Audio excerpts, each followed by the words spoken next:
그때 예수님께서 군중과 제자들에게 말씀하셨다. 율법학자들과 바리사이들은 모세의 자리에 앉아 있다. 그러니 그들이 너희에게 말하는 것은 다 실행하고 지켜라. 그러나 그들의 행실은 따라하지 마라. 그들은 말만 하고 실행하지는 않는다. 또 그들은 무겁고 힘겨운 짐을 묶어 다른 사람들 어깨에 올려놓고 자기들은 그것을 나르는 일에 손가락 하나 까딱하려고 하지 않는다. 그들이 하는 일이란 모두 다른 사람들에게 보이기 위한 것이다. 그래서 성구갑을 넓게 만들고 옷자락수를 길게 늘인다. 잔칫집에서는 윗자리를, 회당에서는 높은 자리를 좋아하고 장터에서 인사받기를, 사람들에게 스승이라고 불리기를 좋아한다. 그러나 너희는 스승이라고 불리지 않도록 하여라. 너희의 스승님은 한 분뿐이시고 너희는 모두 형제다. 또 이 세상 누구도 아버지라고 부르지 마라. 너희의 아버지는 오직 한 분, 하늘에 계신 그분뿐이시다. 그리고 너희는 선생이라고 불리지 않도록 하여라. 너희의 선생님은 그리스도 한 분뿐이시다. 너희 가운데에서 가장 높은 사람은 너희를 섬기는 사람이 되어야 한다. 누구든지 자신을 높이는 이는 낮아지고 자신을 낮추는 이는 높아질 것이다. 주님의 말씀입니다.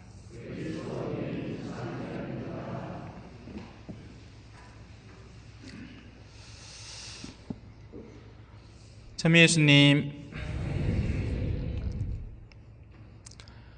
하느님과 사람이라는 제목의 강론입니다. 하느님은 모든 것을 보십니다. 제가 항상 예비자분들에게 거듭거듭 가르쳐 드리는 거지만 하느님이 창조하신 세상은 지금 눈에 보이는 이 가시세계만이 아니라 비가시세계를 포함합니다. 인간은 비가시적 영역이 없다라고 믿고 싶어 합니다. 그래서 안락사도 하고 싶어 하고 낙태도 하고 싶어 하죠. 왜? 죽고 나면 무의미한 거니까, 아무 상관없는 거니까 라고 생각합니다. 하지만 하느님은 사실 모든 것을 만드신 분이라서 눈에 보이는 이 가시세계와 더불어 비가시세계까지도 만드신 분입니다. 그러다 보니 하느님께는 숨길 수 있는 것이 없습니다. 우리 내면의 생각과 행동의 일치를 항상 직관하고 계시고 철부지 어린이와 같이 맑은 영혼들, 그러니까 겉과 속이 다르지 않은, 속에 담긴 것을 솔직담백하게 드러내는 그런 영혼들을 너무나 사랑하십니다. 심지어는 그렇게 얘기하죠. 이 철부지 어린이와 같이 되지 않고서는 하늘나라에 결코 들어올 수 없다. 아닌 게 아니라 겉다르고 속다른 사람이 하늘나라에 어떻게 들어갑니까? 그죠? 겉으로는 온갖 착한 척을 다하고 속으로는 실제로는 무언가 음침하고 어두운 구석을 늘 숨기고 있었다면 그 사람이 하늘나라를 어떻게 들어가요? 겉으로는 엄청 신심 있는 척하고 막 기도도 열심히 바치고 막 하는데 실제 속으로는 그런 것들을 혐오하는 마음을 숨기고 살았다면, 자, 이제 사람을 한번 관찰해 봅시다. 사람은 껍데기만 봅니다. 속을 읽어낼 수 있는 사람이 있습니까? 없죠. 예수님 말고는 없습니다. 그래서 사람은 속일 수 있습니다. 내면의 생각과 행동이 일치하지 않아도 전혀 상관이 없고, 그리고 겉으로 있어 보이는 이에게 우선적으로 호감을 느끼게 되어 있습니다. 그래서 첫인상이 중요하다 이런 얘기를 하는 겁니다. 그래서 사기꾼들이 다 첫인상을 좋게 하기 위해서 양복을 쫙 차려 입든지 아니면 뭔가 겉으로 드러나는 걸로 자기를 표현하려고 하죠. 속을 준비해 갈 수는 없잖아요. 속이 없는데 뭐. 자, 이제 다시 하느님 편입니다. 하느님을 앞에 두고 사는 사람을 한번 살펴봅시다. 그러면 그 사람은 하느님에 대한 올바른 인지를 갖고 있기 때문에 그분 앞에서 숨길 수 있는 게 없다는 것을 알고 있습니다. 직감합니다. 하느님을 진짜 하느님으로 모시고 두고 있는 사람이라면 그것이 자기 삶의 기본 바탕이 됩니다. 아, 속일 수가 없는 거구나, 이분은. 그래서 언제나 겸손할 수밖에 없습니다. 왜? 전능하시고 영원하시고 지극히 선하시고 의로우신 모든 것을 아는 전지하신 분 앞에 우리가 얼마나 하찮은 존재인가라는 것에 대한 이 본능적 감각이 있기 때문에 그렇습니다. 그래서 그 사람은 겸손합니다. 겸손이라는 게 우리가 흔히 사람들 사이에 겸손한 척하는 사람을 만나잖아요. 이 사람은 겸손한 게 아닙니다. 이 사람은 오히려 교만한 사람인데 겸손한 신용을 해서 다른 사람들이 띄워주기를 바라는 사람입니다. 아이고, 내 그런 거 잘 모릅니다. 사실은 내 다 알고 있는데 모르는 척 해줬구만. 그래, 네 기분 좋지? 그렇게 날 사랑해봐. 막 요따구로 못되게 생각하는 거지. 실제로는 겸손한 사람이 아닌 거죠. 엄청 교만한 사람인데 마치 못하는 양, 안 되는 양, 나는 낮은 사람인 양, 돈 없는 양. 집에 돈 이빨 순간 안 놓고, 그죠?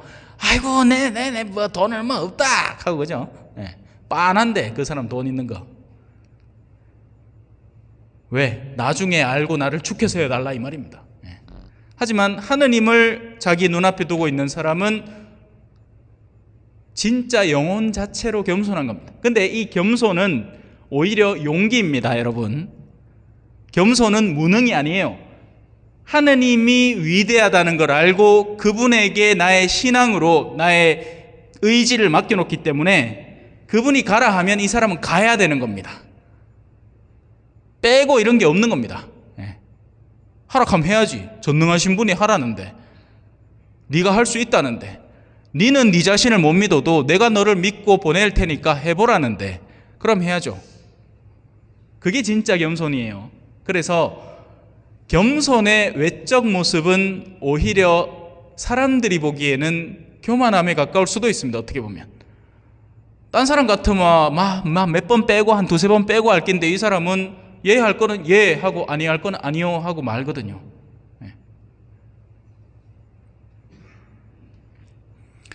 나아가서 이 하느님을 눈앞에 두고 있는 사람은 자신의 모든 것을 돌보아 주시는 하느님께 어떤 마음을 갖겠습니까? 감사하게 되는 겁니다.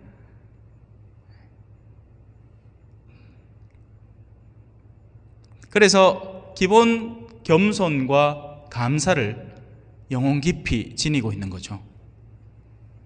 이 감사는 좋은 일만 앞에 두고 감사한 게 아니에요. 나쁜 일을 앞에 두고서도 하느님 앞에 감사드릴 수 있습니다. 이 사람은 하느님을 굳게 믿기 때문에 예를 들면 이런 거죠. 차 사고가 났어. 그러면 원통하고 원망하고 막 난리 날 거 아닙니까? 근데 다른 무슨 더 큰 일을 예방하시기 위해 나에게 경고를 날려주셔서 준비하게 하시는구나, 이렇게 해석해낼 수도 있는 겁니다. 차 사고 자체를 끌어안으라는 게 아니라 그건 나쁜 일 맞죠. 근데 만약에 더 큰 나쁜 일이 기다리고 있었다면, 심지어는 차 사고가 나서 내가 준비도 되지 않은 상태에서 목숨을 상실해 버렸더라면, 자, 이제 사람들을 앞에 두고 있는, 그러니까 하느님을 전혀 생각지 않고 사람들만 앞에 두고 있는 한 사람을 떠올려 봅시다. 이 사람의 내면은 근본적으로 교만합니다. 하느님이라는 분에 대한 존재 인정이 없기 때문에 이 사람에게 결국 최종적인 하느님 누구예요? 나자 신이라는 신입니다. 내가 신이에요. 근데 그 내가 이 신으로서 세상을 살아가려는데 다른 존재들이 눈앞에 있으니 그걸 잘 써먹어야겠죠. 그래서 그 교만을 감추어야 됩니다. 악인도 선을 흉내내야 하고 흉내내야만 자신의 악을 올바르게 펼 수 있습니다. 악을 그대로 표출하잖아요. 살인 의도를 가진 사람이 첫날부터 막 살인 의도를 가졌을 때부터 막 으악 하고 내 그놈 잡아 죽인다 하면 세상에서 왜 됩니까? 격리됩니다. 격리. 정신병자라고. 또 경찰이 와갖고 막 칼 들고 설치는 사람을 가만히 두겠습니까? 잡아갖고 간판에 집어 엿봅니다. 그렇기 때문에 살해 의도는 숨기지만 안 죽이는 것처럼 저놈을 죽일 듯이 버티고 있다가 기회를 노려야 되는 거죠. 그렇기에 선을 흉내낼 수 있습니다. 굉장히 위선적인 거죠. 선이 하나도 없는데 선을 흉내내니 얼마나 자신의 그 행태 자체가 또한 역겹겠습니까? 그러니까 미사에 나오기 싫은데 미사에 나오면 그 미사에 나오기 싫음이 가중될 거 아닙니까? 예? 안 그래요? 제사를 하는데 제사 진짜 하기 싫은데 제사를 해야만 되면 그 제사에 앉아있는 자리가 얼마나 싫겠습니까? 근데 나중에 내가 이제 죽어갖고 누가 나를 위해 제사를 해줄라나 카마 이제 그때는 생각이 좀 달라지겠죠. 예. 이제 내가 받아 물 제사니까.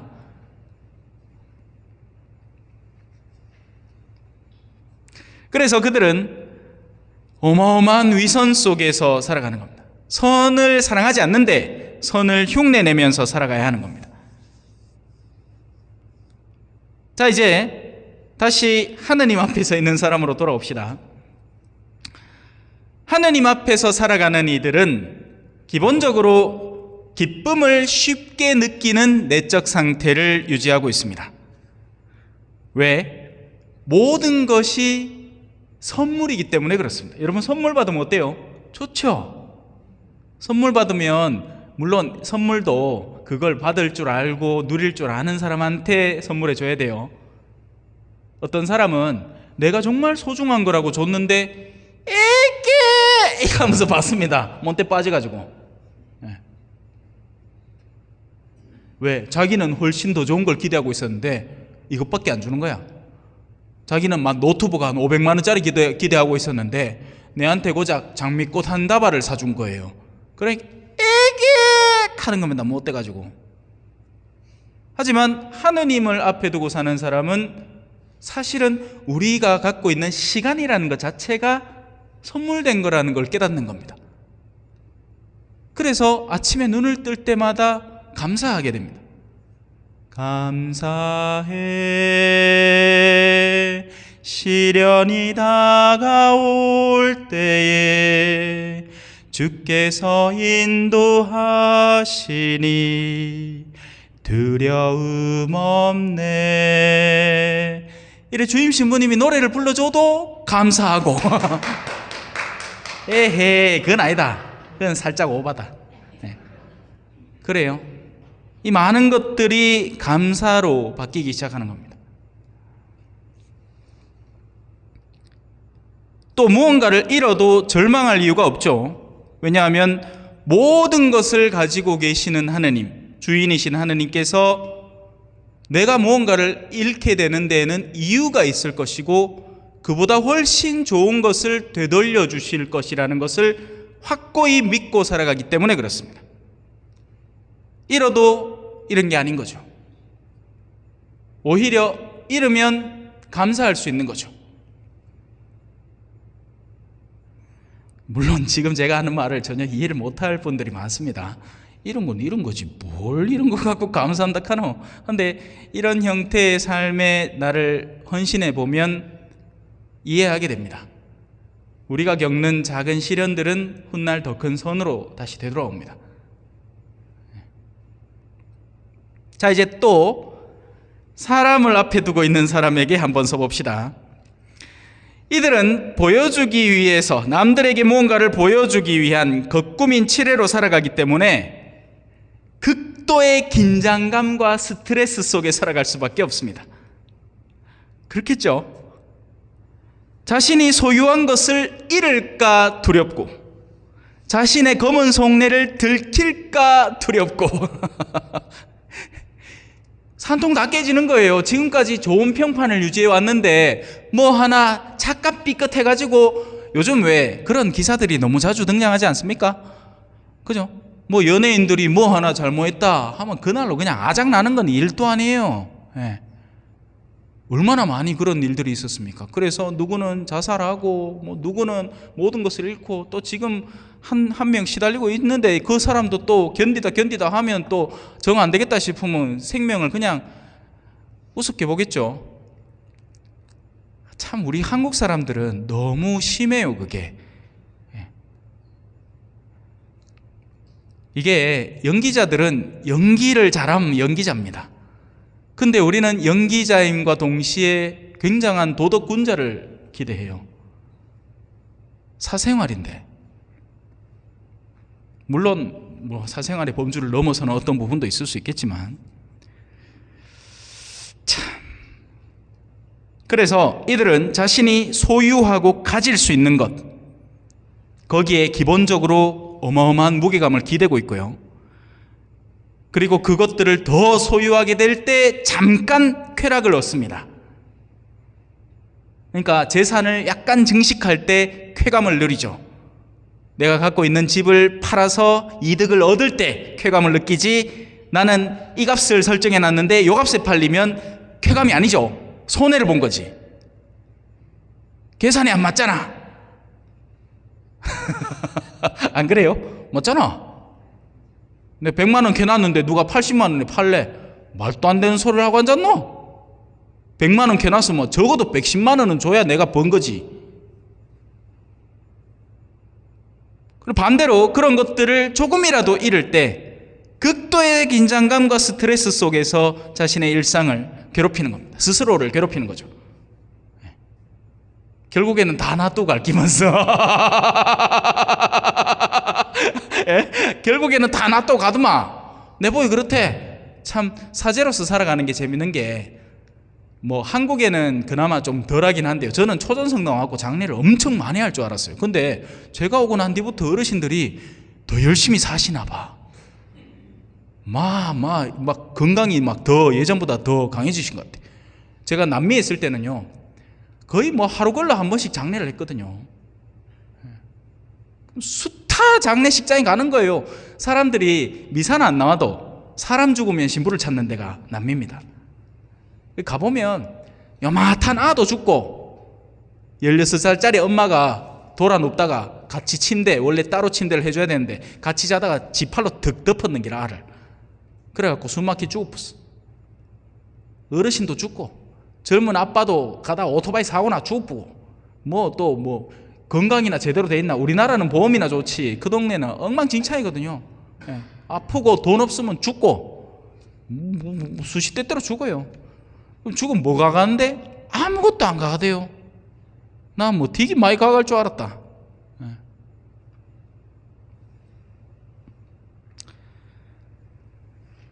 자, 이제 슬슬 마무리해서 정돈하고 넘어갑시다.